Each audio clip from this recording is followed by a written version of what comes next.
There's a new series of executive orders coming this afternoon from President Trump at the White House. The details of the orders haven't been released, but we could hear something soon. For now, we're seeing the first potential cracks inside Elon Musk's Department of Government Efficiency. At least 20 civil service workers are resigning from DOGE, saying they refuse to use their technical expertise to, quote, dismantle critical public services.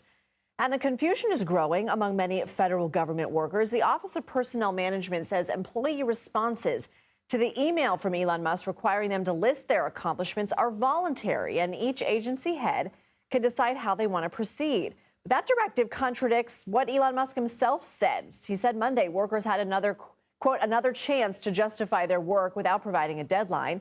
And he posted on his social media platform X that, quote, failure to respond a second time will result in termination. White House Press Secretary Caroline Leavitt addressed the confusion earlier. The Office of Personnel and Management sent out additional guidance last night.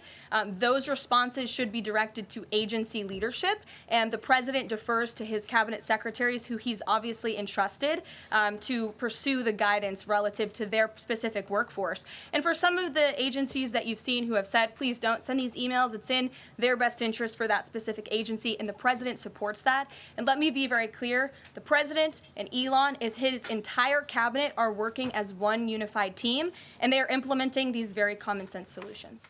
Leavitt also confirmed Musk will attend the first official meeting of President Trump's cabinet tomorrow. Let's bring in CBS News Chief White House correspondent Nancy Cortez. Nancy, what can you tell us here about some of the executive orders that President Trump is expected to sign today? Hey, Lindsay. So we just got out of a very contentious White House press briefing where the White House press secretary, Caroline Leavitt, was pressed on who exactly is running DOGE. This comes amidst a flurry of new warnings and new threats for government workers, telling them if they didn't fill out that email listing their 5 bullet points of accomplishments by later tonight, that they're going to be fired, or as President Trump put it yesterday, semi-fired. And so this is leading to a lot of confusion, a lot of concern among federal workers who don't know what to do. A lot of them have agency heads who are telling them not to respond to this email, that there are national security concerns about them responding to this email, or that DOGE doesn't have the authority to ask them this. And so a lot of people pressed Caroline Leavitt in that briefing about who exactly it is that is running DOGE, this effort that is working to identify tens of thousands of federal workers to let go, and tens of millions, if not billions of dollars worth of cuts to make. And she really couldn't identify who it is. I asked her if it was Elon Musk. She said it's not. At one point, towards the end of the briefing, she actually said there is somebody who is running it, but she didn't want to say that person's name. And so this is leading to a great deal of confusion, because this is somebody who apparently has a great deal of power within the federal government, making major decisions about who stays and who goes. And the Trump White House can't identify who that person is. And there appears to be a growing number of employees actually leaving DOGE. What more are we learning?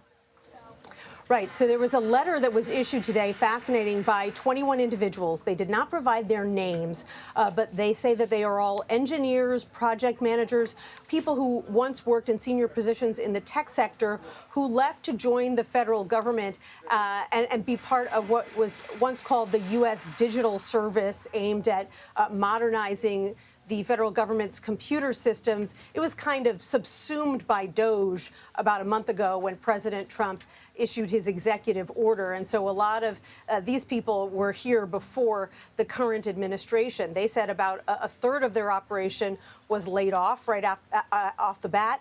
And they say that they stayed on, but now they are leaving because they don't want to be a part of what DOGE is doing. They say that DOGE's efforts to make cuts have been haphazard, that this operation has been secretive. Sometimes they were questioned by people who wouldn't tell them their names.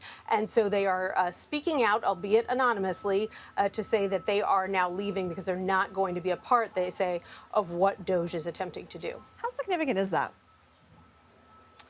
Well, it shines a bit of light on what's been going on. We've had so much difficulty just getting basic information about how DOGE works and what the chain of command looks like.